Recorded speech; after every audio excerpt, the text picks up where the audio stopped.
In November 1922, a boy walked through the desert mountains of Egypt and discovered some ancient steps carved into the rock. Subsequently, this find became one of the world's largest and most significant archaeological discoveries. This step was part of Tutankhamun's untouched tomb. Archaeologists found about 5,000 ancient objects, including jewelry, fabrics, painted vases, and funeral masks. You've probably seen one of them. It has become one of the most recognizable attributes of ancient Egypt. More than 100 years have passed since then, and now humanity has finally become close to another large-scale discovery, the tomb of Cleopatra. This queen was the last active ruler of the Ptolemaic Kingdom of Egypt, who sat on the throne from 51 to 30 BCE. There are many ancient records about Cleopatra, her reign, and her unusual personality, but until now, no one has discovered the secrets about her passing away in the burial place. So, one archaeologist, Dr. Kathleen Martinez, has been studying ancient records and temples around Alexandria for decades, and concluded that the tomb of the queen should be located under the ancient city of Taposiris Magna, founded in 280 BCE. It was a big city on the northern coast of Egypt, where tens of thousands of people were engaged in trade and industry, and it seems that Dr. Martinez's guesses turned out to be correct. She and a group of archaeologists have discovered a secret underground tunnel near Alexandria, with a length of about 0.8 miles. It was cut into the rock under Taposiris Magna's temple. During further excavations, they found many things that indicate Cleopatra's tomb lies in the tunnel's depths. It's also possible that she is buried there together with the Roman commander, Mark Antony. According to ancient records, Cleopatra and Mark Antony loved each other and together opposed the Roman Senate, which declared Antony a traitor. The fact that natural disasters have occurred on the territory of Taposiris Magna for thousands of years can complicate the excavations. Earthquakes and floods destroyed the city and possibly flooded its underground tunnels. But archaeologists hope the ancient tomb remains untouched, and that it hides many treasures and records about the royal life of ancient Egypt during the reign of the last dynasty. There's a chance that excavations will go underwater and in the mud. This will require much time and funding, but archaeologists are sure it's worth it. Anyway, it's too early to say that Cleopatra is really buried there, but scientists have found many things in the tunnel that confirm this, including clay pots, dozens of coins with the image of Cleopatra and Alexander the Great, as well as a bust with the image of the Egyptian queen. Cleopatra is still one of the most popular personalities in Egypt, on an equal footing with Ramesses III and Tutankhamun. She inspired many films, paintings, and books, but what made her so popular? She became famous for her inconsistency. She was a beautiful, intelligent ruler who pulled Egypt out of the crisis and made it a prosperous power. Medieval Arabic texts say she knew chemistry, mathematics, and philosophy, and may have written several scientific books. She knew several languages and had excellent diplomatic skills. At the same time, there are many legends that she was a femme fatale who drove many men crazy. However, there's no evidence that her beauty was incomparable. The image of a stunning model was created by Hollywood when it made several films where famous actresses performed the role of Cleopatra. And the Roman Emperor Octavian, the adopted son of Julius Caesar, specially created the image of Cleopatra as an insidious seductress because he was her enemy. Even though she was born in Egypt, Cleopatra wasn't an Egyptian. Her ancestors were Greeks, among whom was one of the generals of Alexander the Great. However, the people of Egypt loved her. She learned the language and was very sensitive to the traditions of this country. She knew the history, mentality, and customs of ancient Egypt well. She raised the level of its economy and strengthened its status as a world power. Much of this was made possible thanks to her cunning and impressiveness. She loved theatrical performances and lavish celebrations. She knew how to surprise people and put on a show. But behind the exterior image of a luxury lover was an intelligent and calculating ruler. Ancient Egypt was a rich, luxurious country, and Cleopatra did everything to increase its wealth and strengthen its position in the international arena. For example, she was once in conflict with her brother Ptolemy XIII Odd.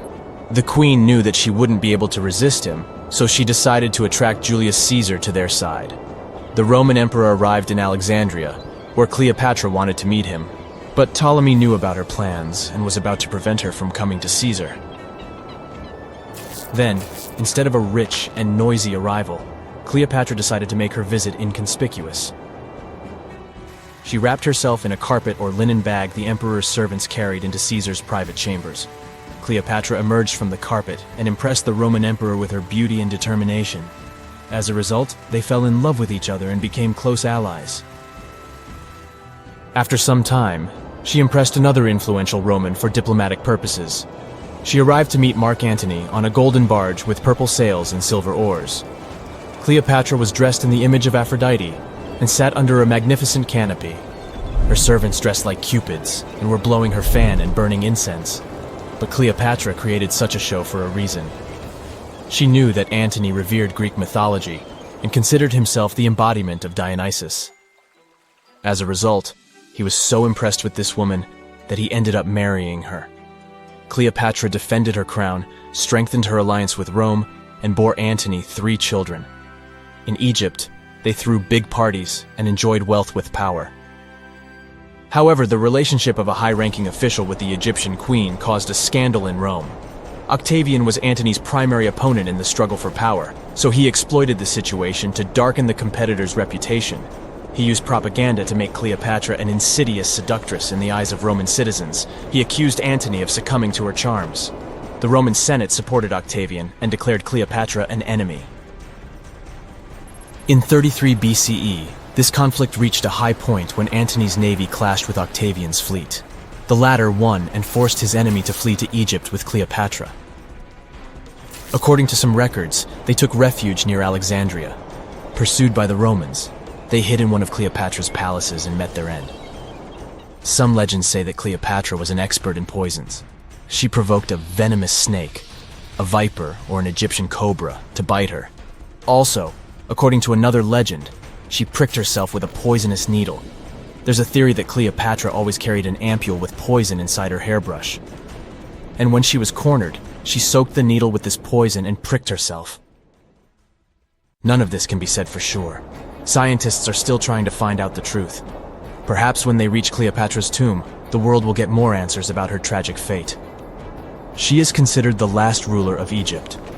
After her passing, Octavian plundered her palaces and temples and returned to Rome, where he became the main emperor.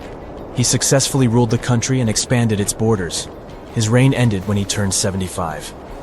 World history would have looked different if Cleopatra and Mark Antony hadn't lost that naval battle. By the way, did you know that more time has passed between Cleopatra's reign and Neil Armstrong's flight to the moon than between the reign of the Egyptian queen and the construction of the Great Pyramid of Giza? Armstrong took a step on the Earth satellite in 1969, 38 years after the birth of Cleopatra. And the construction of the pyramid took place in 2560 BCE. Imagine how long the history of ancient Egypt is. Cleopatra is closer to us in time than to the pyramids. The ancient city of Taposiris Magna is hidden on the northern coast of Egypt. These days it has very little of its former glory, but what lies beneath it may hold the secret to uncovering a famous mystery, that of Cleopatra, the most memorable Egyptian queen in history. The recently discovered tunnel is also known as a geometric miracle for its time. Excavations have uncovered a 43-foot-long structure below the ground, which is partially submerged in water. Its shape and construction technique are similar to that of the Eupalinos tunnel, another amazing ancient discovery. This one is located in Greece and was built by excavating simultaneously from 2 points, aiming to have them meet in the middle. The use of math and geometry to make this construction was astonishingly precise for those days, more so since it was built near a mountain. Archaeologists that have been working on the Taposiris Magna site since 2004 believe this tunnel may lead to the lost tomb of Cleopatra. The clues they found so far seem to back up this theory. For starters, the city and its temple were built by one of Cleopatra's ancestors, Ptolemy II. All the architecture seems to indicate it was dedicated to the ancient spirit Osiris and his queen Isis. Throughout her reign, Cleopatra did try to associate herself with Isis, so it may be no surprise she chose this location as her final resting place. Scientists have yet to pinpoint Cleopatra's tomb, but research continues with the help of modern technology. To study this location better, archaeologists have even used a special device called ground-penetrating radar. This tool allows us to analyze what lies beneath the ground without being intrusive. Since this tunnel is so old, research needs to be done very delicately. Seeing pictures of what's underground before you start digging is incredibly useful and has been done here since 2011. Finally discovering Cleopatra's tomb may help us piece together her story, especially what might have happened during the last portion of her life, which is still surrounded by mystery. We still don't know the exact cause of her passing. Some believe she may have let herself be bitten by a poisonous Egyptian cobra. Others have suggested that she was well accustomed to toxic substances, even hiding some in her hairbrush in case she ever needed it. But that's not to say she chose to use it on herself. We do have a lot of other interesting information on Cleopatra that's equally as impressive, like the fact that she had a stylist. Most of the images you've seen depicting this famous queen show her wearing black eyeliner. This look was put together by Airas, a woman known to have been her personal beautician. She traced the long line from her eyes to her temples, a makeup technique still used today to enhance the eyes. Airas was an important figure throughout Cleopatra's life, known also as her confidant and close friend. There are even theories that suggest Airas was there by her side when she passed away. Despite her well-thought-out looks, Cleopatra wasn't as pretty as she's described. Or at least, that's what recent research has pointed out. Sure, if we look at movies and modern imagery, she's depicted as this incredibly beautiful woman with symmetrical and delicate features. However, if we look at coins showcasing her image from back in the day, her looks are rather average. Her image on the coins might have been adjusted too, to make the queen look stronger in the eyes of her people. So there is no trusted source available to confirm her image, but her description in most pieces of ancient literature speaks of her other qualities, like her voice and personality, not of her beauty.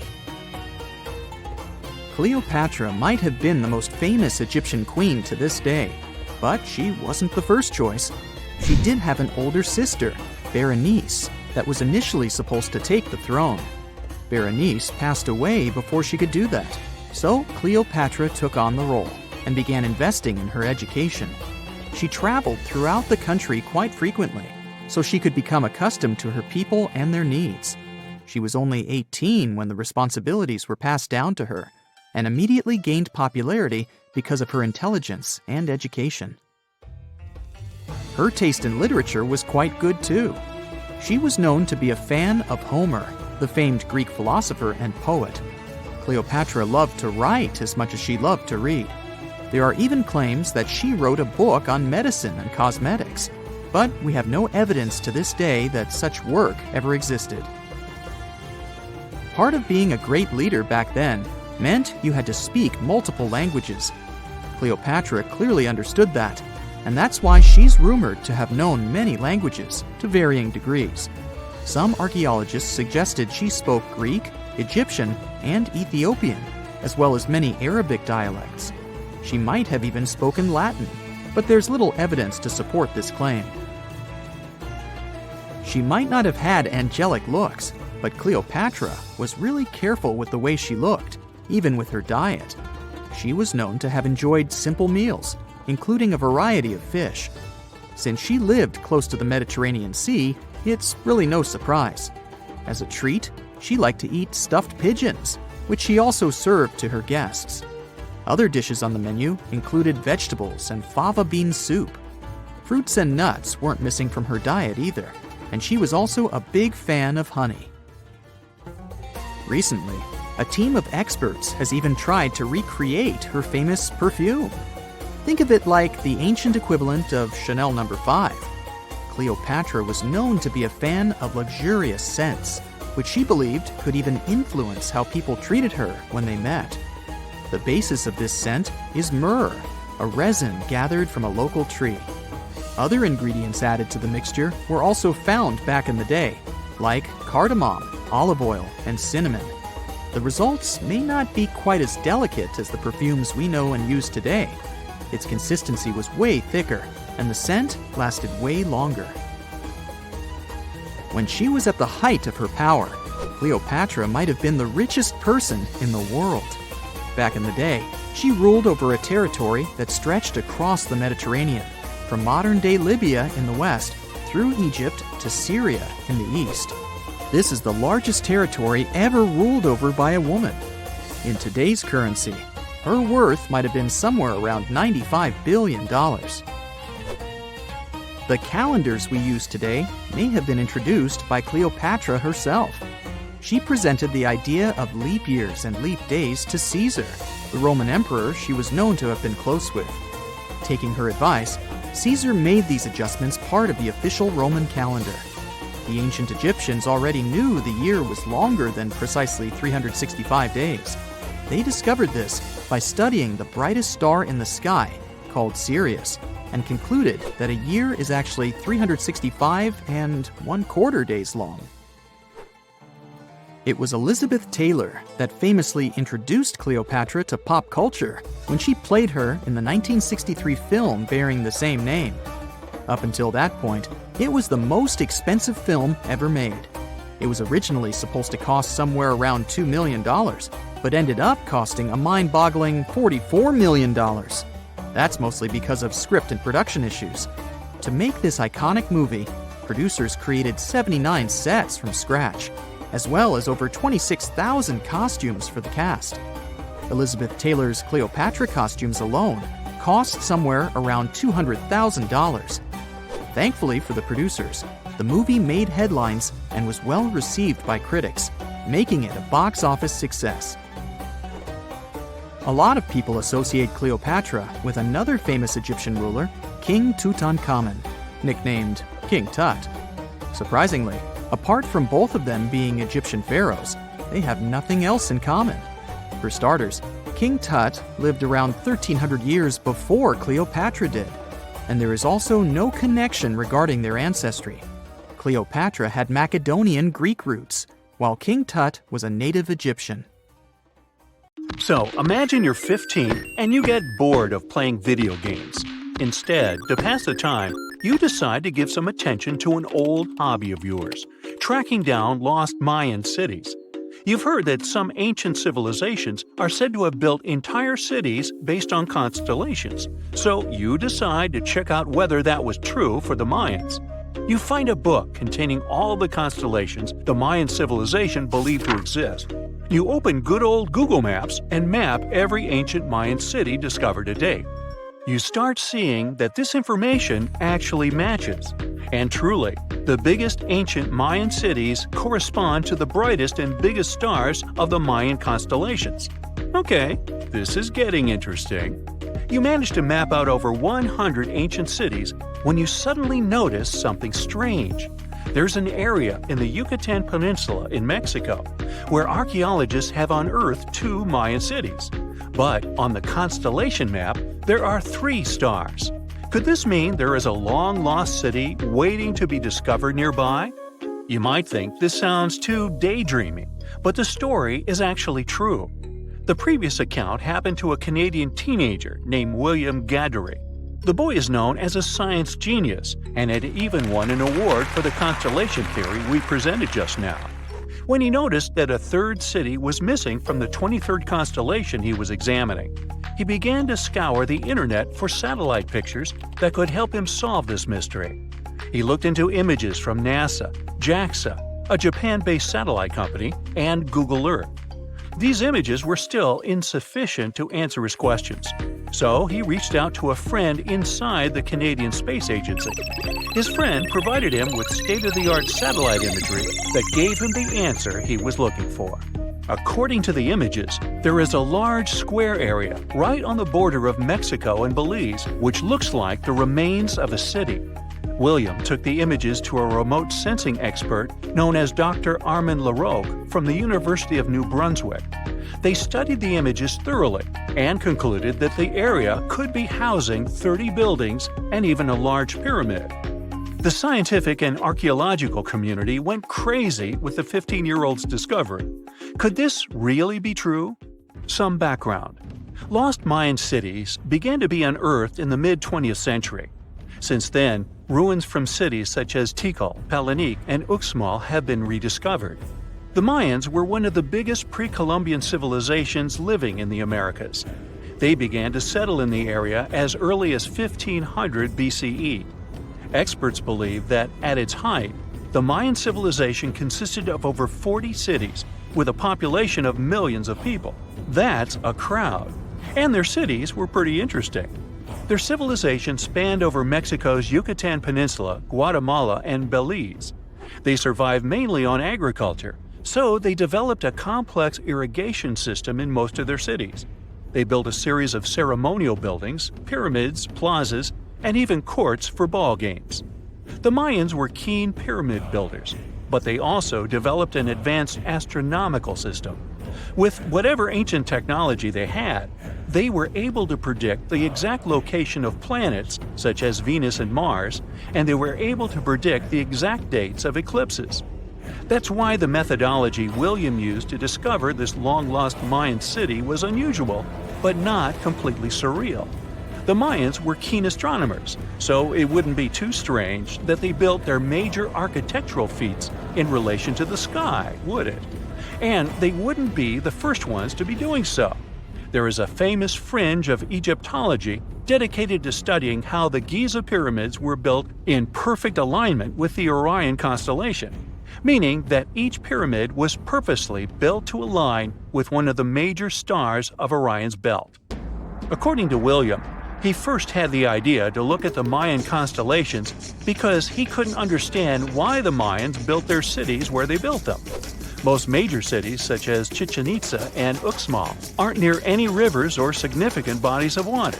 Instead, they're built on marginal lands and on top of mountains, which confused the 15-year-old. His next thought was that it might have something to do with astronomy. William named the new city he discovered Mouth of Fire, which is also my nickname, and he even won a merit award for his hard work. However, his theory was very much contested inside the archaeological community, and many Mayan experts worked to debunk William's findings. Some archaeologists say that constellation theories are too unscientific. Anthony Aveni, a renowned anthropologist and astronomer, referred to William's methodology as an act of creative imagination. He explained that there is no way to be sure what the Mayan constellations really were. It's all just hypothetical. Another debunking of William's findings came from Mayanist David Stewart, who said that the object identified on the satellite imagery is nothing but an old cornfield.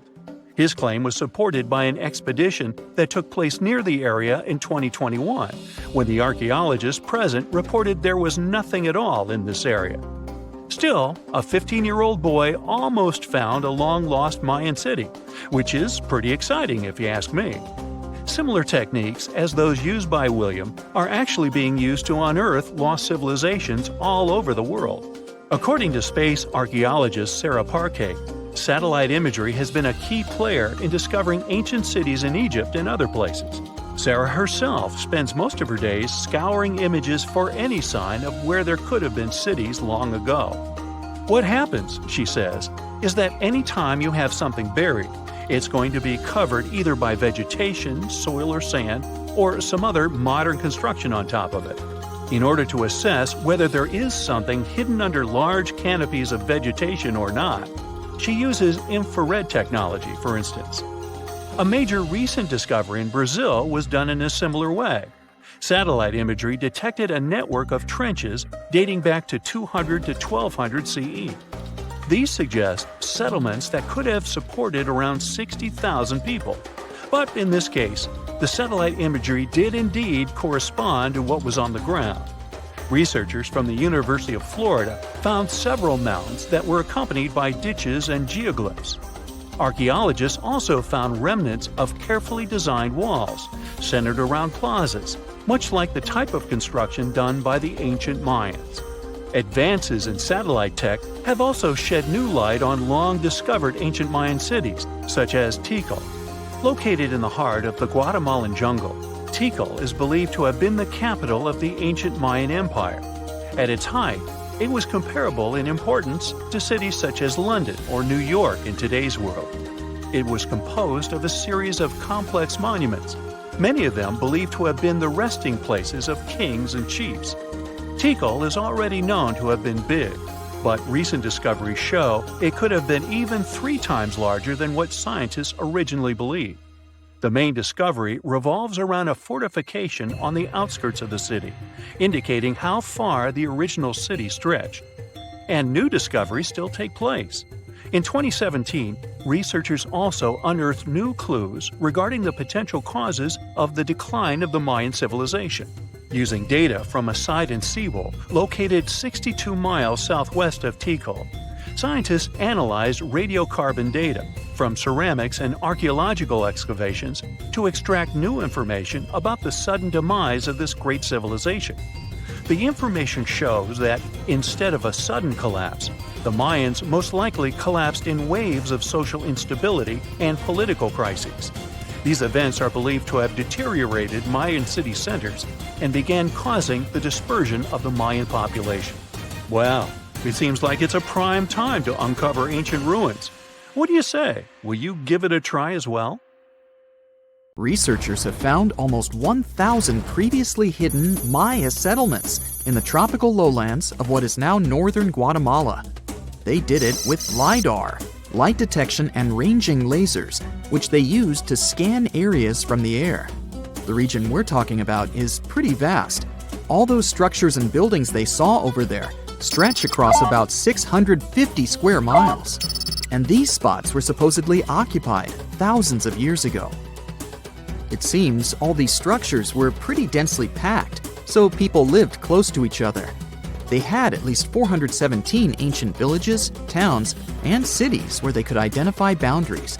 These structures and buildings were actually a part of a state that looked like a kingdom. Some of these settlements were built as sports courts, civic, ceremonial, and religious centers, and residential homes. There were also massive palaces, platforms, dams, pyramids, and causeways across that area. People who lived there also had reservoirs where they collected water. So, they needed the power to organize thousands of specialists and workers. And they also needed many skilled people to build such structures without the technologies we have today. They needed lime producers, architects, mortar and quarry specialists, lithic technicians, those who took care of legal enforcement, and other important roles to establish the true community. This cool laser scanning system researchers used while exploring this area can even penetrate very dense ecosystems and vegetation. The light bounces off different surfaces and then creates a digitally reconstructed map. This map is based on how much time it takes for the pulses to get back to a receiver. So, with this laser system, they discovered there were also lowlands for agriculture. So why exactly did the Maya settle in this region? It was a specific area. Plus, it was hard to build such an amazing kingdom in a tropical rainforest climate. Back in the old times, ancient peoples had mostly inhabited areas in drier climates. Over there, they would build water resources, which were some sort of the basis of society and a source of life. An example of this is Teotihuacan of Highland Mexico, although they did have a couple of navigable rivers they could use for transport and trade. But these rainforest areas had their advantages too. The Maya used natural resources like limestone, which was their primary building material, salt, and the volcanic rock obsidian, which they used for different tools. Also, they managed to find enough dry land to live and build homes there. The lowlands were seasonal swamps called bathhouses, and they were perfect for agriculture because of the fertile soil. Generally, the Maya built settlements that could endure rainy periods too. They were ready for different circumstances, including flood and drought, which is something you could see in how they built houses. Their architecture was also one piece of evidence that showed their community was like a centralized kingdom-like state, which shows they stuck together through tough times.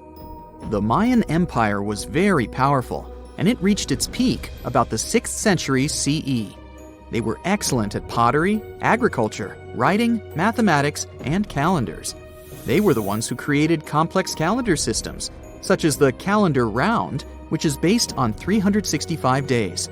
Although some believe the Mayan calendar predicted December 21, 2012 would be the end of the world, it was just a coincidence with the end of a certain full cycle. They would call it the long count calendar, and it lasts 5,125 years. The Mayan people left behind an impressive amount of astonishing architecture and symbolic artwork. Most of their stone cities ended up abandoned by 900 CE. No one still knows why the Mayan civilization in that area collapsed, although there are some theories. Some think that by the 9th century, these people had exhausted the resources around them to the point that they could no longer feed and sustain such a big population. Others believe some city-states didn't get along that well, so they broke down the traditional system of power they used to have. Some say it was all because of a very long period of drought. It could be a combination of all these factors, though. But one Mayan city, located on an island, even survived until the 17th century. It was long after the rest of the Mayan civilizations had been destroyed or abandoned. If you're a traveler, you might know the town by its modern name, Flores.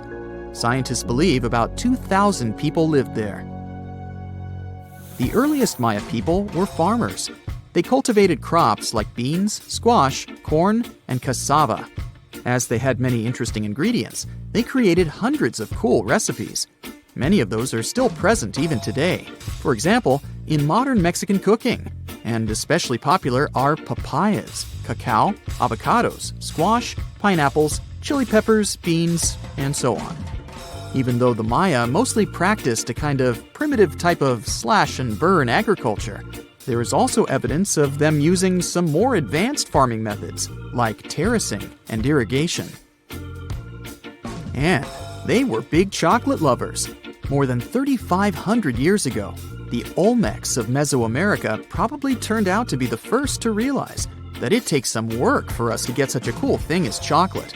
But the Maya were the ones who turned it into a true form of art. Scientists found out about it when they found cacao in Mayan pottery. Their chocolate would be mixed with honey, water, cornmeal, and chili peppers. That's how you get a spicy, savory, hot chocolate beverage you can try even today in Mexico and Central America. Also, they used written language in their books. Their paper was made from fig tree bark, and using strips of that paper, they created a large library of books. Books made of this material are called codices, and 4 of these can still be found today.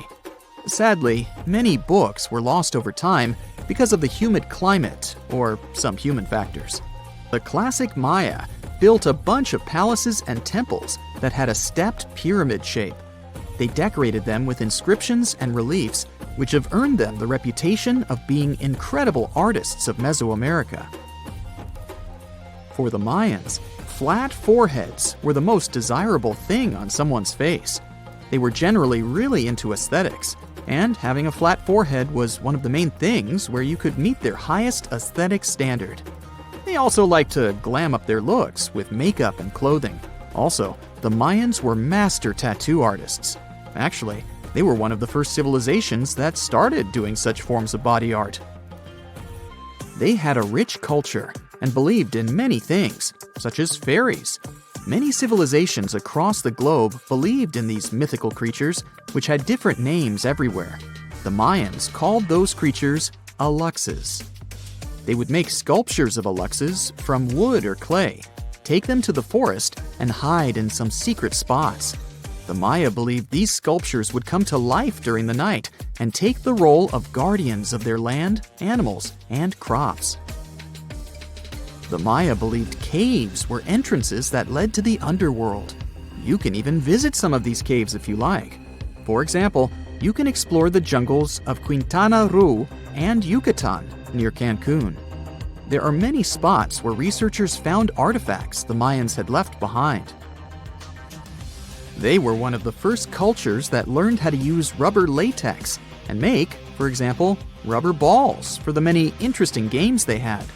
They used natural latex and then probably mixed it with some other natural substances. That's how they came up with the bouncy balls they played with. They also built cool steam baths. The Maya had structures made from stone that looked like something we know today as bathtubs. Plus, they were building heated stone structures we know as sweat houses. Researchers found these in El Salvador and Guatemala, and they were previously hidden under volcanic ash. Let me take you to a place that seems to be out of this world. Life inside this cave has been isolated from the outside world for about 5.5 million years, and it does show. See for yourself. Due to such a long isolation, the conditions inside the Movile cave are like nowhere else on our planet. A unique ecosystem is flourishing there, even though there is a severe lack of sunlight inside the cave, and the air is toxic. The cave, located a few miles west of the Black Sea in Romania, was first discovered in 1986. Nowadays, you can only visit it if you have special permission. Plus, the central caverns are guarded naturally by narrow limestone tunnels and vertical shafts. So, if you're no stranger to claustrophobia, you'd probably better not enter this place. In the depth of the cave, the air has twice less oxygen than the air outside. Instead, it contains a lot of carbon dioxide and hydrogen sulfide, so not the freshest air you can breathe. It's also pitch black inside the cavern. But despite, or should I say thanks to, this cocktail of extremely harsh conditions, the site is a true goldmine for biologists. Shockingly, life seems to be booming here. In a 1996 study, scientists identified 48 species, and 33 of them were unique to the cave. Most of the creatures inhabiting the cave are tiny, with long limbs and antennae that help them navigate in the dark. They have no vision and lack pigment, and it makes sense. Why would you need to be able to see if you live in total darkness? And why would you need to be pretty and colorful with no one to see you? Now, I'm going to take you to another cave. It's no less amazing, but looks very different. This is the Giant Crystal Cave, aka the Cave of the Crystals, in Mexico. These ginormous crystals were found in 2000 by a mining company after the water was pumped out of the cave. Two miners then saw the crystals after entering the drying cave on foot. These awe-inspiring crystals are actually massive gypsum pillars hidden 984 feet underground. They're anchored to the walls and the floor of the scorching hot cave. Scientists estimate that the crystals could have been already growing for 500,000 years. That's why many of them are so long and wide that you can walk across them. Unfortunately, visiting this wonder of nature is impossible at the moment. But maybe it's for the better, since the Giant Crystal Cave is a dangerous place that can easily turn into a trap. For tens of thousands of years, it was filled with groundwater, which was originally pushed upward into the opening by a magma chamber located in the depths of our planet. The magma under the cave kept the water hot, but eventually the temperature of the water dipped below 136 degrees Fahrenheit. As a result, the water started to fill with calcium and sulfate, whose particles began to recombine into gypsum. And then, white-tinted crystals took over the cave. And since they stayed underwater, they were able to keep growing. You don't have to fly to space to take a closer look at a black hole.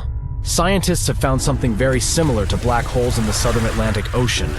A black hole has such an enormous gravitational pull that once something gets pulled inside, it doesn't have any chance to escape. Even light can't get out of a black hole. But ocean black holes seem to be almost as powerful as their space relatives. But instead of catching the light, they do the same with water. Ocean eddies are massive whirlpools that spin against the main current. They usually swirl billions of tons of water, and most of them are larger than a city. These whirlpools are so powerful that nothing trapped by them can escape. But the scariest thing is that you might not even notice heading into one of them. These things are so huge that you won't spot their boundaries until it's too late. When scientists started exploring ocean vortices with the help of satellites, they discovered the borders of several eddies. After that, they managed to prove that, mathematically, these whirlpools are the same as mysterious black holes in space. Massive eddies are surrounded by super tight barriers where fluid moves in closed loops. Even water can't get out from the inside of these loops. That's why tight ocean vortices play the role of enormous containers. Water inside them can be totally different from the ocean surrounding an eddy. And I'm not only talking about its temperature. The salt content inside and outside a whirlpool often differs as well. On the thin Curonian spit splitting the Baltic Sea from the Curonian Lagoon, there is one of the most bizarre places on Earth. Locals call this area the Dancing Forest because pine trees in this forest have shockingly unusual shapes. They twist in spirals and circles along the ground. There are some theories why it could be happening, of course. Some people claim that huge amounts of positive and negative energies once clashed in that spot. More down-to-earth individuals believe that the reason is geological. Sandy soil in the area is too unstable to hold trees growing upright. The most popular is the idea that strong winds blowing from the water influence the shape of the trees. In any case, experts haven't come to the final conclusion yet. Look at these underwater crop circles. For the first time, they were spotted in 1995, close to southern Japan's coast. Local divers called these 7-feet-wide structures mystery circles. The enigma had been plaguing many minds for almost 16 years until the culprit was finally caught. Imagine the researchers' surprise when it turned out to be a male pufferfish. The fish needs a bit more than a week to build one circle, and the aesthetics are obviously crucial. A male is swimming inside the circle, digging valleys in the sand with its fins. But that's not all. The fish also use shells and corals to decorate particular parts of their circles. This whole build-a-circle thing has a practical purpose as well. The way a male fish swims pushes the sand toward the center of the circle and creates a mound which later serves as a nest. The next mystery on our list is in the Caribbean. Just off the coast of Belize, there's a giant sinkhole. That's the Great Blue Hole. It's about 1,000 feet across and more than 400 feet deep. Once, a long, long time ago, this hole was a cave. But then rising waters filled it, making it collapse in on itself. The deeper you'll descend into the Great Hole's crystalline waters, the darker it will become. You'll see tons of stalactite-filled caves there, but entering them is extremely dangerous, unless you want to get hopelessly lost. Once you reach a depth of 50 feet, you'll notice that the water is shimmering. That's the invisible line dividing the sinkhole's salty top from the freshwater abyss. You might want to turn back right now. Who knows what you might come across in the murky depths. There was an old Amazonian legend that told about the river that was so hot that it boiled. And it was believed to be just a legend until Peruvian geoscientist Andres Russo questioned if the river could be real.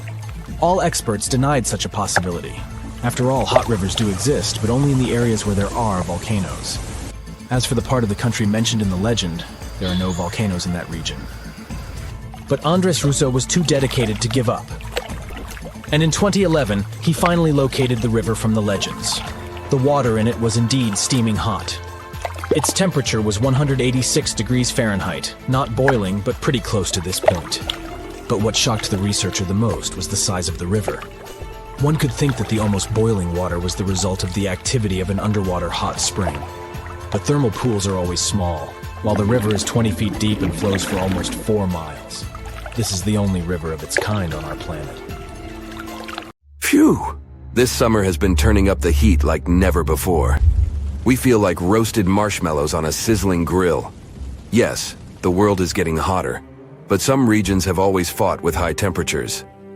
It turns out people had some inventions to keep themselves cool in ancient times too. Some of them are still functioning, even 3,000 years later. Let's take a look at how people saved themselves from heat throughout history. So, put an ice cube into your cold drink and get ready to hear how people survived the heat.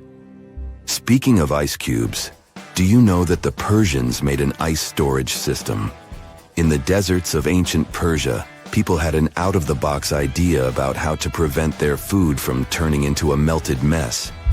These ingenious Persians stumbled upon a physics trick that allowed them to create ice in the middle of the desert. They called these cool structures yakhchuls, which basically means ice pits.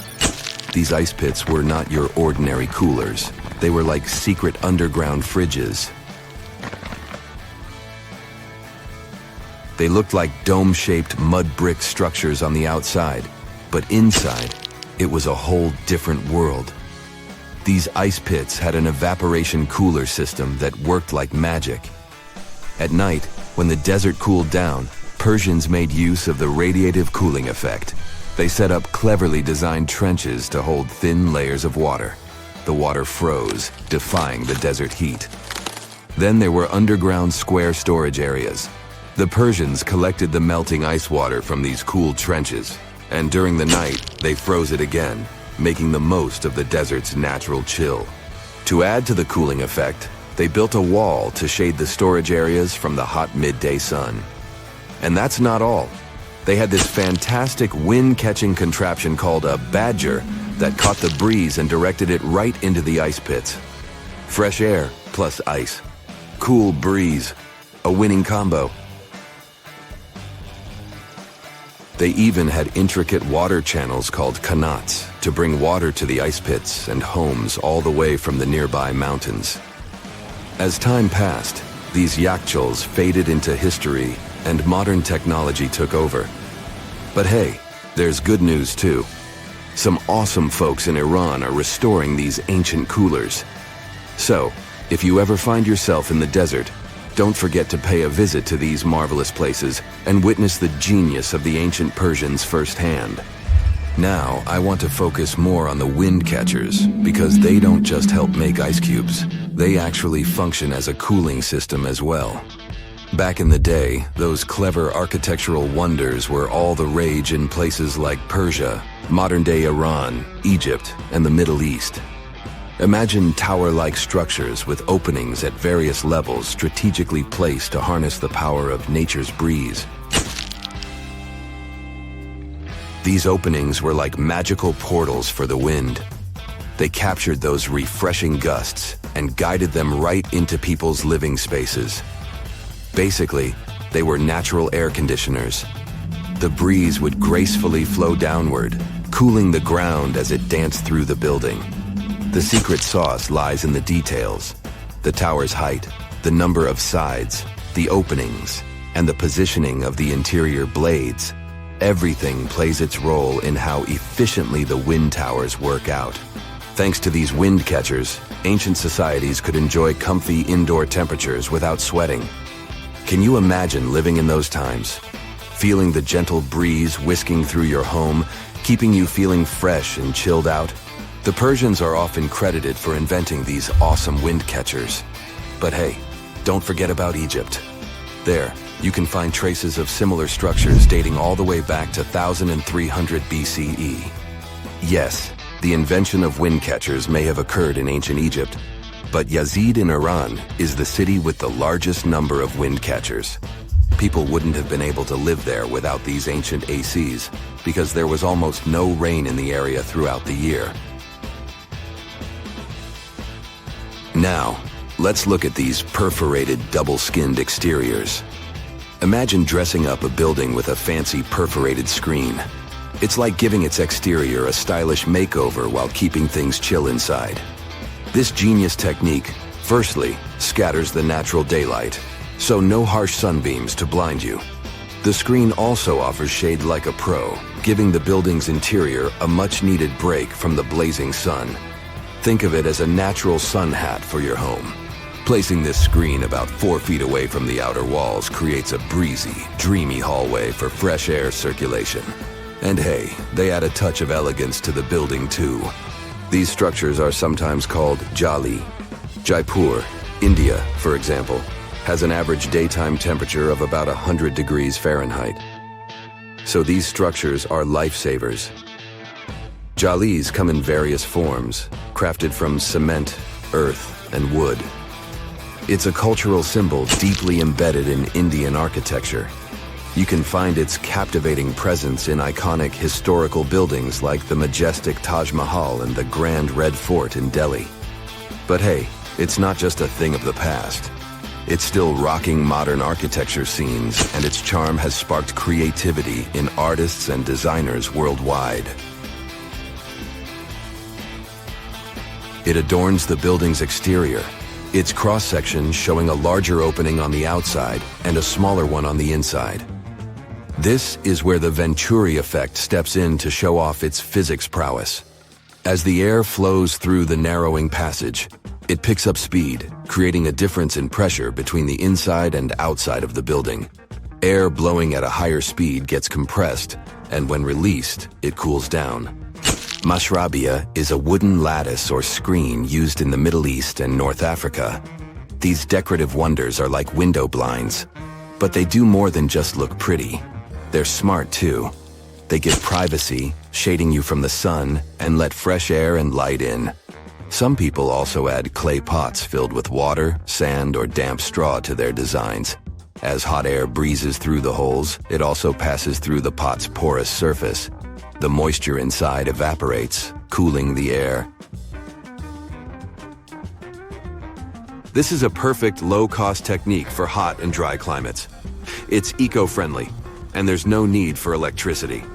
Now, let's fast forward to today. Designers are getting creative, mixing traditional wisdom with modern tech. At the Al Bahar Towers in Abu Dhabi, they've got it too. Picture over 2,000 hexagonal panels that dance with the sun's movement, providing shade to the building's interior. Water evaporation was another secret weapon for ancient people. Simple, yet super effective. Plus, ancient Egyptians hung wet mats and curtains in doorways. When the air passed through them, it cooled down, providing a relief from the scorching sun. Ancient architects were the masters of maximizing airflow. They knew how to cross-ventilate and let hot air escape while inviting cooler air to the party. Speaking of ancient Rome, bathhouses were the place to be back then. It was like a community hub. People gathered to chat about politics, play sports, and, of course, take a relaxing dip.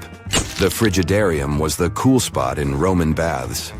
After a steamy soak in the caldarium, Romans dashed to this giant pool to chill out. Then in some places, like Cappadocia in Turkey, people went underground to hide from the heat. They carved cozy dwellings in volcanic rock, harnessing the Earth's natural cooling powers. So the lesson here is simple. Architects and designers can create wonders by combining local traditions with smart tech. California's Death Valley boasts the highest officially registered temperature to date, with 134 degrees Fahrenheit in 1913. Meanwhile, Africa's sweltering record stands at 131 degrees Fahrenheit in Kebili, Tunisia, as noted in 1931. In Europe, the highest temperature ever documented reached almost 120 degrees Fahrenheit in Sicily in August 2021. Then, in 2022, the UK had the hottest summer of all time.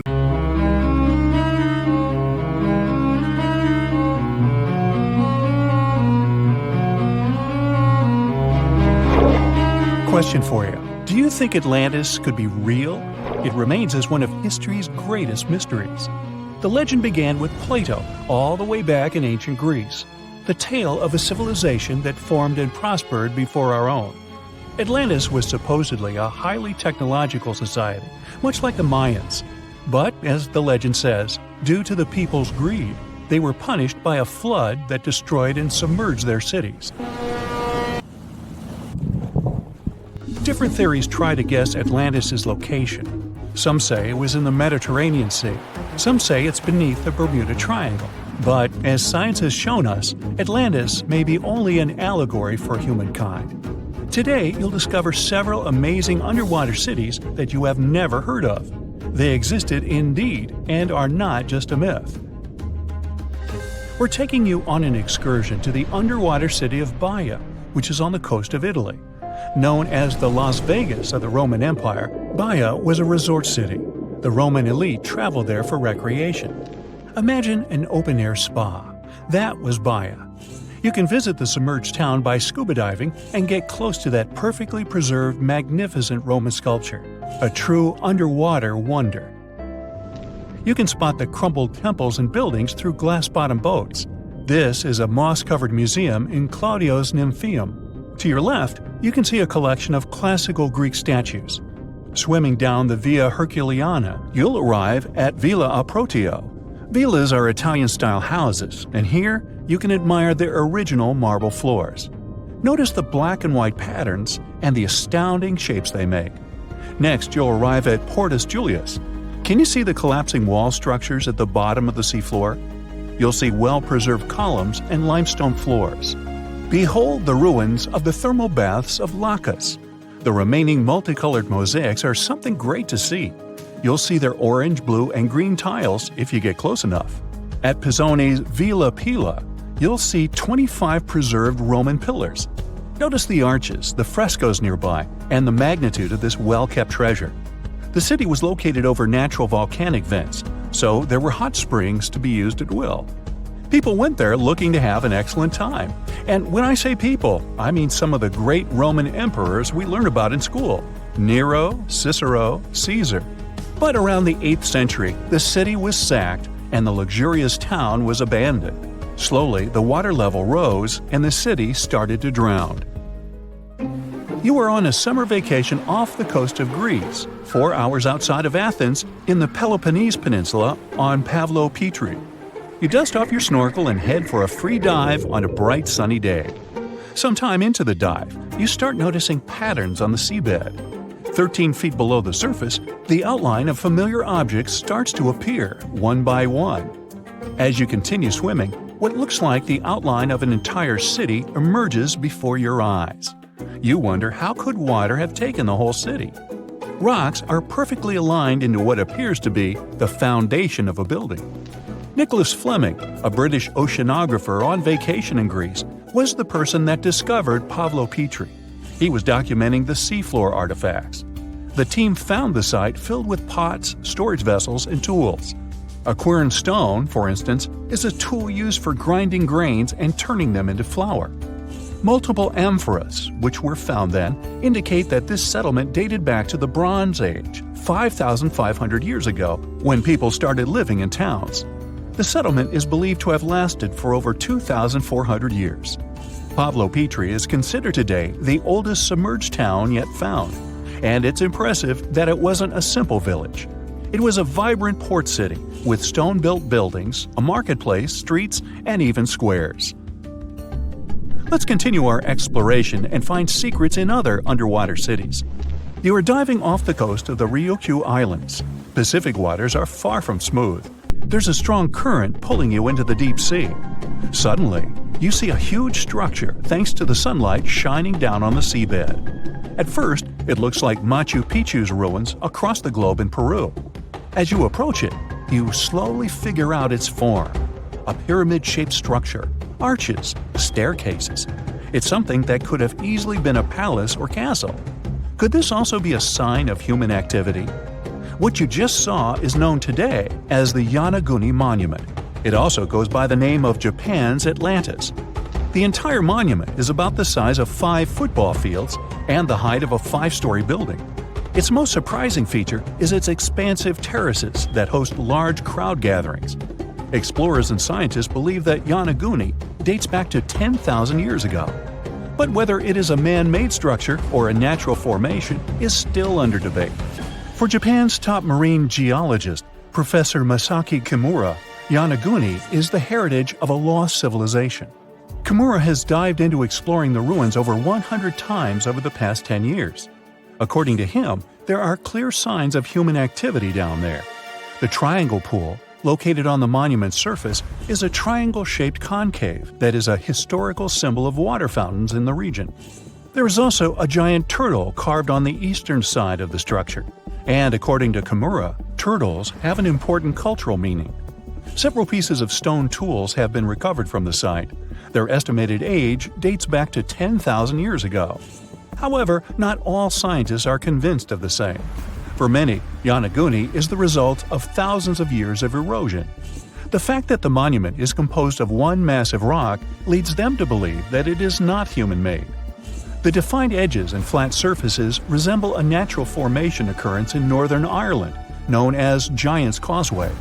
A series of interlocking basalt columns look like the ruins of a palace, but they were the result of volcanic activity in the region. Well, Stay tuned for more underwater discoveries. The next stop on our voyage is one of today's most famous underwater cities that has turned into an underwater archaeological park. The city of Port Royal in Jamaica exists today only below the surface. But in 1692, it was one of the wealthiest cities in the Western Hemisphere. Port Royal was the center of the British Empire at the time, and an important trade city that attracted people from all over. It was also home to real-life pirates of the Caribbean. On the morning of June 7, 1692, the people of Port Royal met a different fate than they probably expected. The bars and restaurants beaming with life woke up shaking. People were taken out of bed with the power of a massive earthquake, estimated today at 7.5 on the Richter scale. One survivor says he saw the earth opening up and swallowing the town whole. What he said could be true, as the city was mainly built over sand. The ground sucked buildings, roads, and everyone above. Geysers erupted, and finally, waves as big as 10-story-high buildings hit the city. About 33 acres of the city disappeared underwater, and amazingly, most of its 17th century remains lie in good condition under 40 feet of water. In the ruins, archaeologists have found taverns, storage rooms, kitchens, and recreational buildings used for diverse purposes. You can see a grand lion statue, a submerged bridge, and many picturesque arches. Now, do you fancy a trip to India? Just outside its coast lies another sunken marvel. A site known as the Lost City of Cambay is located on the Gulf of a similar name. It remained hidden until 2001, when the National Institute of Ocean Technology did a routine water assessment. With sonar technology, which sends a wave of sound to the bottom of the sea, they found something far beneath the surface. Images showed well-defined geometric shapes spread along a 5-mile stretch. The remains found dated to more than 9,500 years ago, meaning that this civilization was lost at around the end of the Ice Age. Debris recovered from the site included construction material, pottery, beads, sculptures, and even bones. Scientists argue whether these artifacts are indeed from the site, but if they truly are, then the lost city of Cambay would be the oldest civilization in the world. We've all heard of the Sahara. Sure you have. It's the largest hot desert on the planet.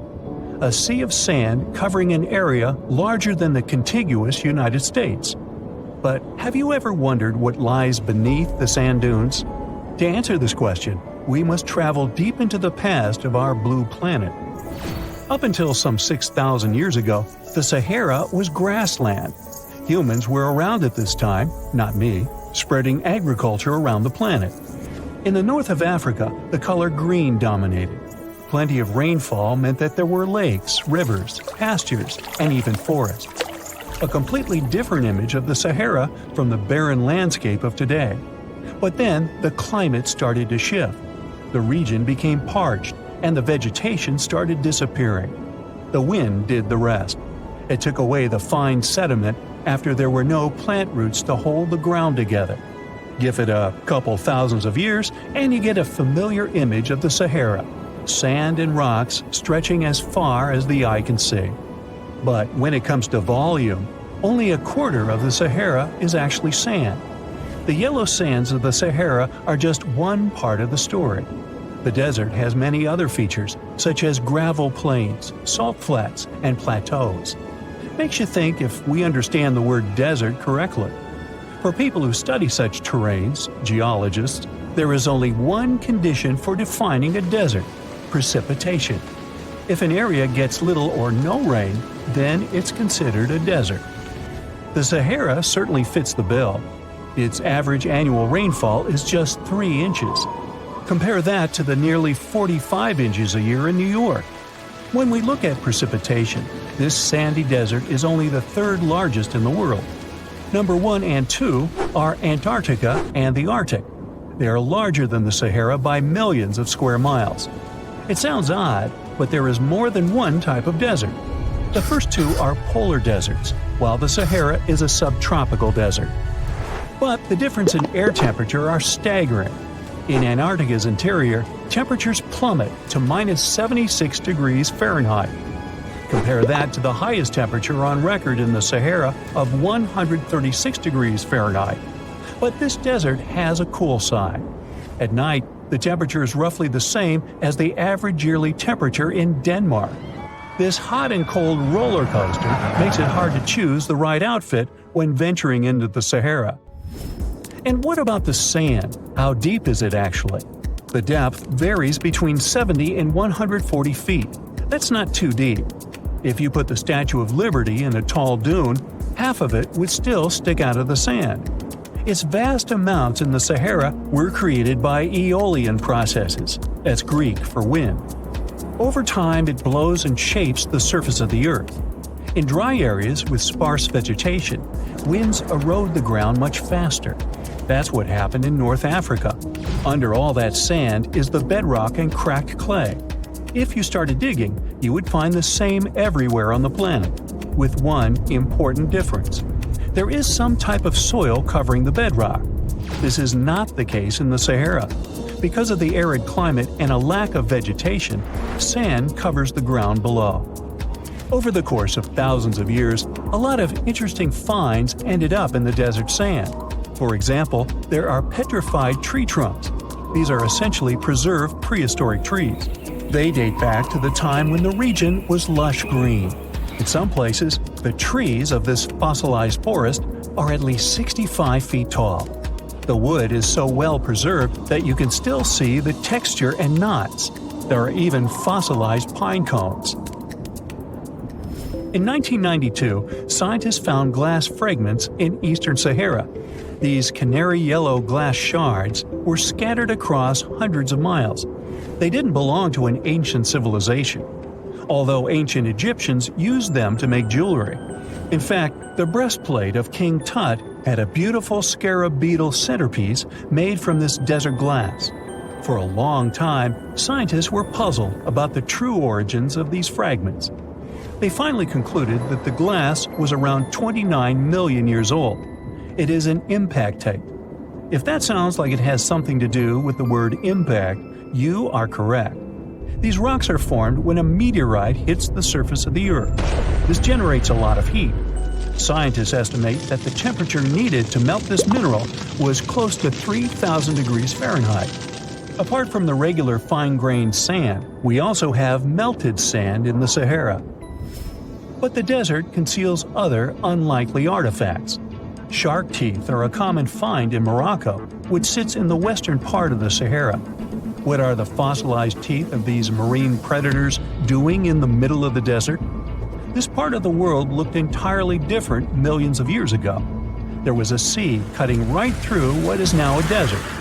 The Trans-Saharan Seaway ran the length of present-day Algeria and Mali. It was around 165 feet deep.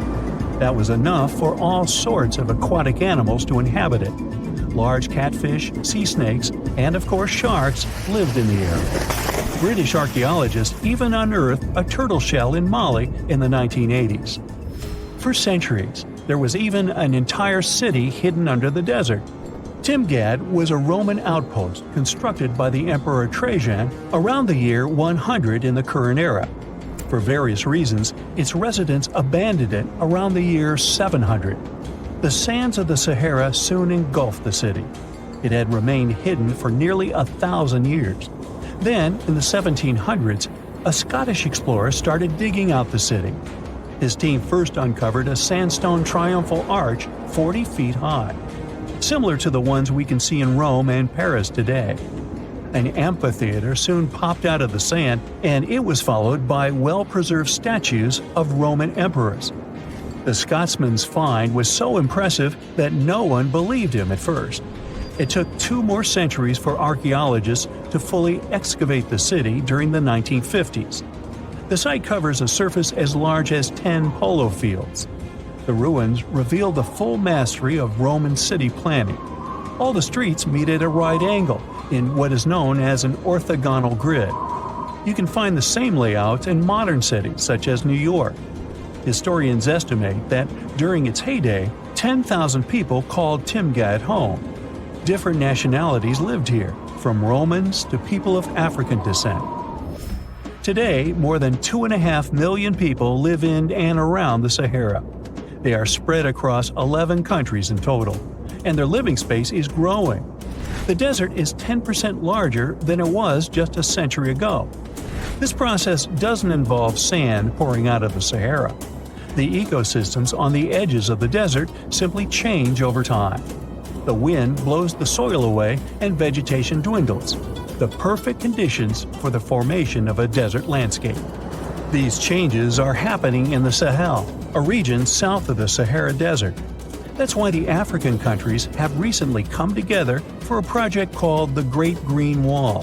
The primary goal is to stop the desertification of the Sahel and hold back the sands of the Sahara. Their plan is ambitious and involves planting a wall of trees from the west to the east of the African continent. The proposed forest is not only going to be long, but wide as well. The Sahara and the Sahel share a historic bond. Since antiquity, camel caravans have been making the journey from Africa's Mediterranean coast in the north to the savannas in the south. The golden age of this trade kicked off in the 9th century. The perilous journey took several months to complete. The route was 2.5 times longer than the length of the Grand Canyon. Explorers still find evidence of these ancient caravans hidden away under the sands of the Sahara. So the Sahara Desert is so big that it covers 8% of the world's territory. It's bigger than the USA or China. Surprisingly, the Sahara is not the largest desert in the world. It is the third largest, behind Antarctica and the Arctic. But it is definitely the hottest one. Temperatures there reach 136 degrees Fahrenheit. This place has some of the most incredible sand dunes you've ever seen, towering up to 1,476 feet. But here's the kicker. There's a real risk that these dunes might continue to spread until they cover the entire world.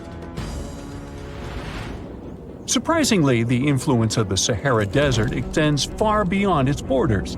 Its dust, carried by powerful winds, makes its way to the UK and across the European continent, particularly in winter. This dust, settling on the ground where it rains, is a familiar sight to those in the UK, often leaving a red residue on cars. This connection between the Sahara, England, and Europe serves as a stark reminder of the global reach of environmental phenomena. You might think this is not a big deal, but it could turn Europe into a desert, leaving its soil infertile and Europeans with no food. Soil is a fundamental aspect of human existence, just as crucial as clean water and air. Without it, we're left with nothing but a bleak and barren landscape. The Sahara Desert has already made its jump across the Mediterranean Sea, which is concerning and could change the landscape forever. 1/5 of Spain has already turned into a desert. The next victim is Italy, which also faces the problem of desertification. In fact, almost all European countries have the same issue. According to an expert, the land that has not changed for nearly 2,000 years will become mostly rock, and people living on this land will be gone. 60% of the soil in Moldova is gone, and the problem has expanded beyond the Black Sea. It has reached China and Mongolia, thousands of miles away from the Sahara Desert. All of this causes losses of $4 billion a year. The threat is so significant that even the UN has gathered the necessary resources to solve the problem as soon as possible. Italy is sending help to Africa to stop the Sahara Desert from expanding. If this process does not stop in the next 10 years, millions will be forced to leave their homes. The Sahara Desert is growing for approximately 30 miles per decade. You do the math and see how long it will take to cover Europe. Since 1920, the Sahara has expanded by around 10%. But not all hope is lost because more than 172 countries have joined to put a stop to the desertification of the world. The World Food Program is a project that aims to help bring back green land that was once present in the Sahara. When they told people who called the Sahara home what they were about to do, the latter basically laughed in their faces and said it was impossible. But when you have a specific goal in mind, the impossible becomes possible. If we traveled back around 5,000 years into the past, we would see a beautiful forest with lush green trees and grass. Africa's climate has been changing for 21,000 years, from fantastic greenery to uninhabitable deserts. This has to do with Earth's rotation and the monsoons that bring water to this dry continent. But with the help of scientists and some clever tricks, we can bring the greenery back and stop the Sahara in its tracks. The Senegal River serves as a border between the Sahara Desert, Senegal City, and Mauritania. When you look at this area from space, you'll see how the desert is expanding to Senegal because the vegetation along the riverbank is almost non-existent. Forests can serve as a barrier, stopping the sand from getting blown away and the desert from expanding. An effort to create a great green wall is being made, and how they do it is actually quite impressive. Nothing has been growing in the currently restored area for more than 40 years, making locals find other places to call home. People were thrilled when they saw that the land could be restored. They're very committed and learn to work with the soil and grow food. At the same moment, more than 30,000 hectares have been restored and transformed into lush greenery. The Sahel region is the starting point of desertification, and it is crucial to establish a green wall in that area first. To make this wall is not rocket science, since it only takes a few simple steps. The ground there is baked by the sun and as hard as a block of concrete. If you've ever poured water on concrete, you know that it just flows away. It doesn't stay in one place. So they had to create water-retaining half-moons that would hold the water and make it available to plants. When you learn about how these half-moons work, you might say, how did they not think of that sooner? Actually, this technique is ancient, and it was once implemented in Sahel, but it was lost over time. When the rain falls, the water is collected into the half-moons that are positioned a bit lower than the ground below contour lines. There is also a kind of bank at the end of the shape that prevents water from overflowing. And in the middle, there are plants that are happy because they have plenty of water to thrive. Also, it's essential to grow native plants that are kind of used to harsh conditions, like sorghum and millet. These plants have been surviving there for thousands of years and produce a good amount of biomass, which means the land can be rehabilitated faster and people will have food sooner. The water that will enter the half-moons won't be lost. It will penetrate the ground and top off underground waters. This will ensure the ground that H2O will never run out and that future generations will have usable aqua. This brilliant planting technique is not limited to half-moons. People also create lines and plant various vegetables, such as tomatoes. Next, there are places only for trees, like lemons or oranges. After a long hot day, nothing is better than a freshly made cold lemonade. The trees will also protect the soil, and with some luck, there will be a new forest in the Sahara Desert. The goal is to copy the forest dynamic. Start with small plants and gradually expand to bigger plants that are more useful than the tiny ones. They are aiming to plant more than 10,000 trees. Right now, many people are leaving the Sahara after the rainy season, going to cities or leaving Africa altogether. At this time of year, villages are like ghost towns. Only animals can be found there. Most people are gone. I mean, who would blame them? Nobody wants to live in the sand where nothing grows.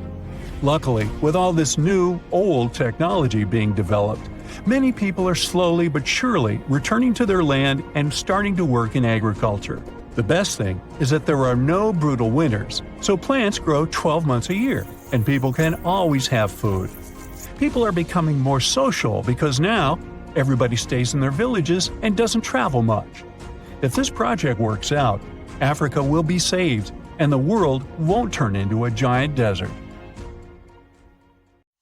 A comfortable abode with a gorgeous view of the Mediterranean Sea will serve as a perfect rain shelter. Well, this is what a real estate advertisement might have looked like for Neanderthals 100,000 years ago. Welcome to the weird and wonderful caves you could live in, or not. Of course, back then, neither real estate and advertising had been invented yet. Never mind the fact that Neanderthals couldn't build houses and often lived in caves. Yet one of those caves looks an awful lot like a residential building. It's situated inside a high limestone cape called the Rock of Gibraltar. If the Neanderthals had had an economy, the caves inside this rock would have cost a bundle. Navigators discovered it in 1907. They just spotted a big hole inside the fortified rock. For many years, scientists have studied this place and found some traces of Neanderthals. They discovered ancient tools in the cave and bones of old animals. But the coolest thing was, they found 4 caves inside the rock. It was like a residential complex. Neanderthals lived alongside neighbors and helped each other hunt and fish. They created feather decorations and painted abstract drawings on the walls. Imagine our ancient predecessors hanging out in these caves 100,000 years ago. And now, scientists hang out there and study the primeval past of Neanderthals in detail. At the end of 2021, archaeologists uncovered a gap inside one of the caves leading to an unknown tunnel. They crawled through this hole and opened a new space under the cave roof. This place has been closed off from the outside world for over 40,000 years. And it seems it was one of the most prestigious apartments in the entire mountain complex.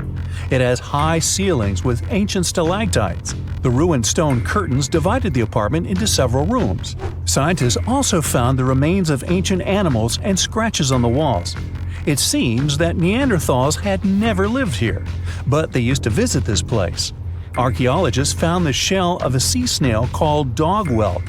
One of the Neanderthals brought it here for some reason, but the primary owners of this place were hyenas. These caves show that Neanderthals were closer to humans than to monkeys. They had a way of life and even some customs. There's still a lot of work ahead, and scientists hope to find new rooms inside this rock. Meanwhile, in 2003, archaeologists discovered another early dwelling on the Isle of Flores in Indonesia. Among the green jungle, they found a cave with ancient tools. At first, everyone thought the human ancestors lived here, but then scientists discovered an unusual skeleton of an adult. A thorough analysis showed the skeleton belonged to a 30-year-old woman, 3.5 feet tall, just above the waist of an average adult. The woman's weight was equal to the weight of an adult shepherd. The skeleton didn't belong to Neanderthals or Australopithecines. It was a new unknown species, which scientists called Homo floresiensis, or simply the Hobbit. Also, there were remains of unusual ancient animals in the cave. It was an elephant the size of a cow, some large storks, and giant rats. Archaeologists have found out that hobbits were not the owners of this place. The main inhabitants were the rats the size of a cat. Maybe they were fighting the hobbits. Some analysis shows that Homo floresiensis wasn't our direct ancestor. They were in a separate branch of evolution. The hobbit skeleton looks more like that of a monkey than of modern humans. In 2009, in the dense jungle of Vietnam, archaeologists discovered Sandan, the largest cave in the world. If you go inside the cave and shout, you'll hear your echo a long time. In some places, the height of this cave reaches half the height of the Empire State Building, and the total area is larger than one central block of New York. Sandan is one of the 3 caves in the Vietnamese jungle. Many intricate mazes connect these caves.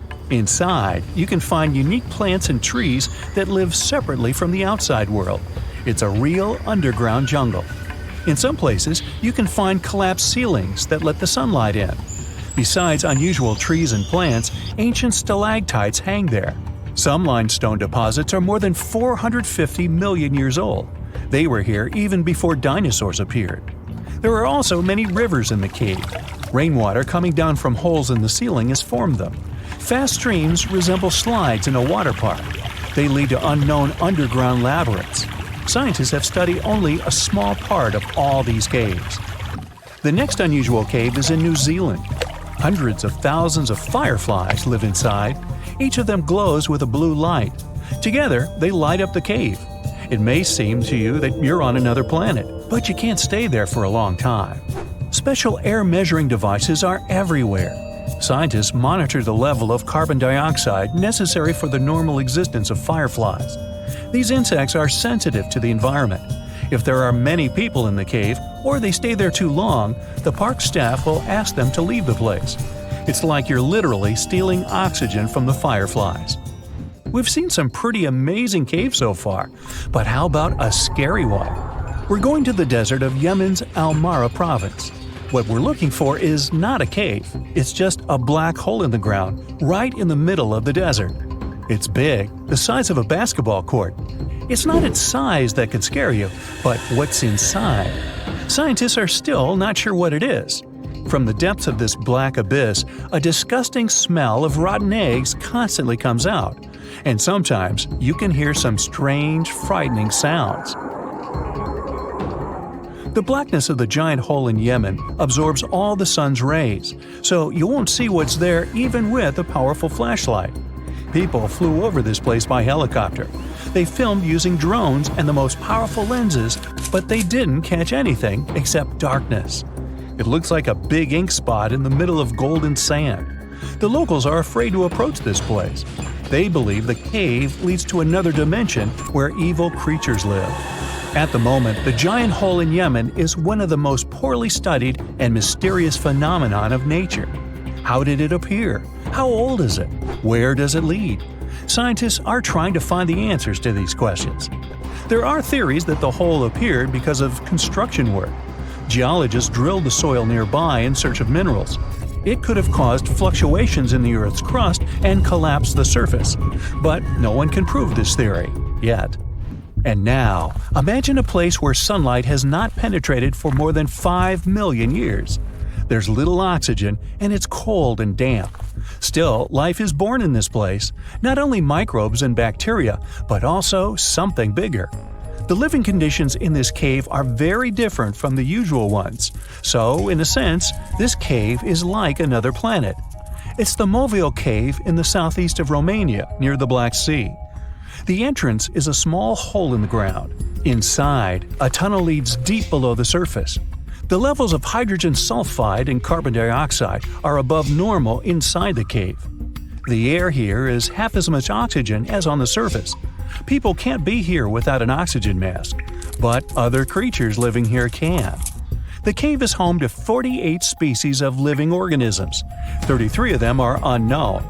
Here you can meet some unusual insects, white snails and white spiders, millipedes with huge whiskers, transparent shrimp, and unique species of leeches. They all live here thanks to the little bacteria autotrophs. They absorb carbon dioxide and release food particles. Bacteria feed on it. Other larger organisms feed on these bacteria, and some bigger organisms eat those little ones. In the end, everyone gets food. In this cave, evolution has created a biological system separate from the rest of the world. 1,000 years ago, near modern-day St. Louis, Missouri, there was a vibrant, bustling city called Cahokia.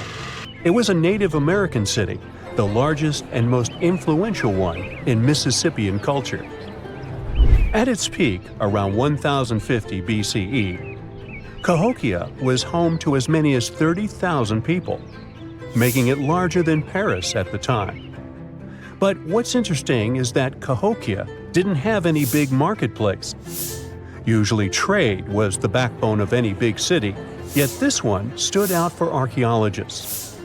That's because Cahokia wasn't about commerce. It was about culture, community, and parties. The people who lived there threw massive parties that would last for days. The city's grandest feature was its 50-acre plaza, surrounded by amazing earthen pyramids. This massive space could hold over 10,000 people. Imagine them all gathering there for festivities, dancing, drinking coffees and teas, feasting on deer, and betting on sports. The events were super lively. Cahokians would wear awesome costumes, style their hair in interesting ways, and decorate their bodies with tattoos. Athletes were playing a game called Chunky, where they hurled spears at a rolling stone disc, competing to get as close as possible. The roar of the crowd filled the air, and performers showed off their skills. These celebrations were so wild, they left traces in history. After the parties ended, Cahokians cleaned up by tossing leftovers into pits. Archaeologists have uncovered these waste pits, and they were filled with food remains and pottery.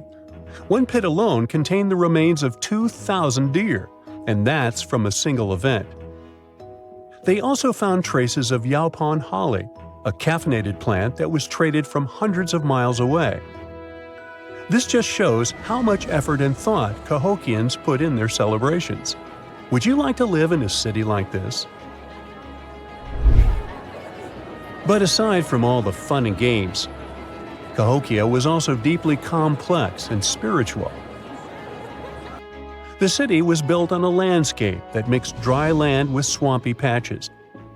Many people believe that this symbolized the connection between the world of the living and the dead. The people of Cahokia saw their city as a bridge between these two realms. They built earthen mounds, both for ceremonies and rituals, and as construction support. These mounds rose from the swampy areas. Meanwhile, people settled in the drier spots. Elevated pathways connected these neighborhoods, creating a physical link between life and death. Isn't it sad that some ancient metropolises that rival modern cities in scale just disappeared? Cahokia's story came to a quiet end around 1350 CE, when the city was abandoned, all due to changes in environments and weather, floods, and other problems. But the influence of Cahokia was so big, it spread to distant places. Some of their traditions, like chunky and yaupon tea, have survived in native communities to this day. Today, Cahokia is a UNESCO World Heritage Site, and it's not the only megacity we lost. About 5,000 years ago, people in the Indus Valley built some of the world's first cities. Mohenjo-daro was an ancient city in what is now Pakistan. The city was built around 2500 BCE, and back then, it was a thriving hub of the Indus civilization. Sure, it was much smaller than modern cities, but it was quite huge at the time, around 40,000 inhabitants. It looks like the locals were crazily strict and disciplined people. The city's planning and organization were incredible. It was laid out in a grid pattern. Streets and important buildings aligned along the north-south axis, probably to match the movement of the sun and moon. They also built one of the most advanced systems for water and waste management of their time. The city had about 700 wells. Nearly every house had its own. Most homes also had private bathrooms with drainages and even underground sewers. This shows how skilled these people were at staying clean. And with all this discipline, it looks like there were no kings, queens, or even a central government. They could still have some authority, like local elites or elected officials, just not a classic strict monarchy or religion. Instead, people there cared about simplicity and order. They basically managed themselves, having standardized ways of doing things, from the way tools and potteries were made to how they traded. Which is why, unlike many other cities, Mohenjo-daro didn't have grand palaces, temples, or monuments. Instead, they had public areas known as citadels. People gathered at citadels for rituals, meetings, and storage of grain. And it seems like this way of life worked perfectly. Scientists found some seals and weights, which means the economy was well regulated. Archaeologists found some intricate artifacts like ivory, lapis lazuli, carnelian beads, and gold jewelry. Another famous find is the small bronze statue known as the Dancing Girl, which was discovered in 1926. Mohenjo-daro wasn't poor at all. And they also pulled off some awesome buildings. Staying clean was clearly way more important to them than displays of wealth or power. So they created the Great Bath, one of the most famous structures in the city.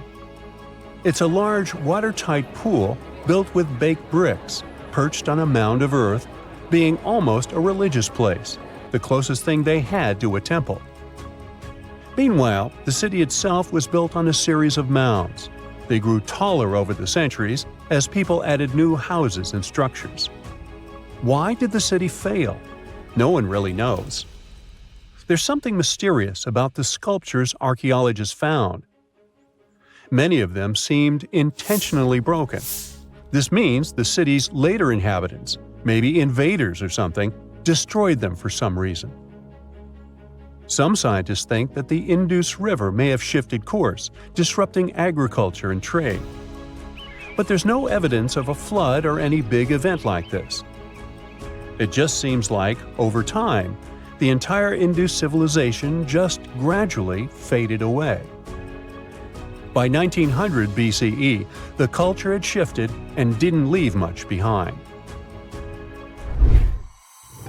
Let me tell you now about the ancient city of Kos, which is located where the modern town of Kos now stands in Greece.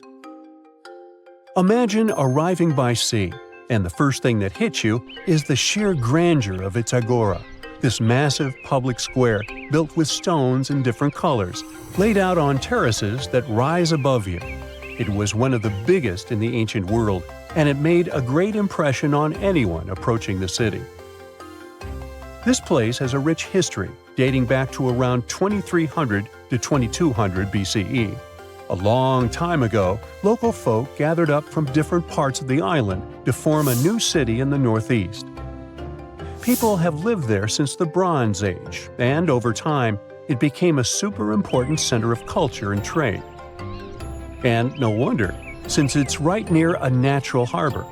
The harbor was sheltered by two breakwaters, and people built some of the most important religious sites there, including the sanctuaries of Aphrodite and Hercules. Kos wasn't just beautiful, though. It had some brilliant design. The whole city was laid out in a neat grid, with streets crossing each other at perfect right angles, literally looking almost like a modern city. Thanks to this, moving around was super easy, and the blocks, or insulae, were big enough to fit several large houses. Kos remained largely unchanged until the 6th century CE. Over time, it started gradually shrinking in size, confined within the walls of what is now the Chora neighborhood. Meanwhile, Palmyra was an ancient city built around a beautiful oasis sometime around the 3rd millennium BCE. Originally known as Tadmor, this city flourished as a major stop on the Silk Road, linking the Near East with Asia. It was a thriving center of trade and culture. They had a marketplace, assembly buildings, grand gates. In other words, this place was bustling with life. The city has been through many hands throughout its history, from the Byzantine to Arab caliphates, which is probably why it had some awesome architecture. An interesting blend of Greco-Roman, Persian, and Arabic vibes. The Temple of Bel, the Great Colonnade, and a Roman-style theater. But, like all the others, it decayed over time. Palmyra's importance faded, and by the early 1400s, it had been largely destroyed. But at least its ruins remain. Right now, they're a UNESCO World Heritage Site. See this place on the map? Yeah, right there. It's estimated that around 100 people have vanished or lost their lives here. Why, you ask? Well, it seems they were all looking for this guy, Percy Fawcett. He was a British colonel, famous for his sharp blue eyes, perfectly groomed beard, and signature hat. He looked like a character from Pride and Prejudice, but lived more like Indiana Jones. In fact, this character was inspired by Fawcett's story. But his disappearance in 1925 was more macabre than any movie plot. Colonel Fawcett was bold. Not the ask your neighbor's Wi-Fi password kind of bold. I'm talking full-on, I don't care that much about my life bold. He used to be a soldier in Sri Lanka and even did a secret spy gig in Morocco, but he needed more. So in 1906, Fawcett started exploring parts of Brazil and Bolivia where no one had dared to go before. His mission was to create secret, mind-blowing maps. Okay, that doesn't sound too risky, but trust me, it was. If you want to explore the world nowadays, you just open Google Earth and, well, that's it. No danger, no adrenaline, just maybe one or two creepy street view photos. Ew. But we're talking about the beginning of the 20th century, when satellites, and this weird Google car, didn't exist. Back then, if you wanted to fill in the world map, you actually had to explore the land on foot. So that's how Colonel Fawcett ended up in South America. And he became famous for his expeditions to map out the wild Amazon. He was the first guy to record the locations of waterfalls in that region, for example. But then he got obsessed. Blame it on lack of sleep or whatever sketchy Amazon jungle juice he was sipping, but suddenly he was like, I'll bet there's an ancient advanced city hidden somewhere around here. Spoiler alert, there wasn't. But he was hooked on that idea. Hanging out with native Indians for so long convinced him that large groups could totally thrive in the middle of a massive rainforest. And of course, Fawcett loved a good old adventure story, especially the ones from the 16th and 17th centuries, written by European explorers. In those stories, adventurers claimed they had found huge settlements and fine roadways deep in the heart of Latin America. But Fawcett's all-time favorite story came from a manuscript written in 1753. Back then, adventurers were hunting for precious metals in Brazil when they stumbled upon a ruined city with monumental buildings, roads, and plazas. Oh, and every corner had a Roman-style spire. Naturally, the colonel was all in to find it. Too bad no one told him this manuscript is mostly considered a forgery. Yep, this story is as real as Snow White's. But then, things got weird. The settlement described in that manuscript was supposedly located in the northeast side of Brazil. But now, he's saying there's an advanced civilization in Mato Grosso, which is in a different part of the country. So he decided to name this new place the City of Z. Back in the 1920s, the colonel launched 2 separate expeditions to find it. But both trips failed, as he faced terrible weather, fever, and of course, exhaustion. Now, tell me in the comments, what do you think Fawcett did after 2 failed expeditions? Option A, he quit. Option B, he called his mom. Option C, he tried again because he didn't get the memo that the universe is clearly saying stop. Well, of course, option C is the right answer. This is relentless Fawcett we're talking about. So, 3 years later, the colonel finally gathered enough cash to launch yet another expedition in search of the City of Z. All he needed was a crew of people crazy enough to join him. Famous and experienced explorers were begging to come along. But nope, Fawcett decided to take his son and his best buddy instead. In January 1925, this brave trio set off on their journey. They packed mosquito nets, canned food, and made a promise, we shall return. Another spoiler alert, they didn't. Uh-oh. The journey kicked off in New Jersey, and then they sailed all the way to Rio de Janeiro, Brazil. There, they stopped to grab some pack animals, like horses, and hired a couple of local guides. Now they were ready to head to the city of Cuiabá. Now keep in mind the distances in Brazil are crazy huge. So this little journey was like traveling from Miami to Chicago on foot. 3 months later, they finally ventured into the jungle for the first time. And that's when the fun really began. The crew faced piranha-infested rivers, an endless maze of thick trees, and the worst part, bugs. The constant annoying zzz of a gazillion mosquitoes wouldn't let them sleep, and Fawcett's best friend's foot got huge from tick bites. But the colonel didn't have time to babysit his friend's princess foot. Oh no, he was too obsessed to take a break. In fact, at some point, he was so far ahead of his companions that he had to camp alone for a night. On May 29th, Fawcett finally came to his senses. There was no City of Z. But did he let that stop him? Not really. He unpacked their gear and sent the local guides back to Cuiabá. But before saying a final goodbye, he asked them to deliver a letter to his wife, saying something like, "Don't worry, hon, our son is well and getting stronger every day." Sure he was. Anyway, after this dramatic farewell, the trio set off into the bush alone.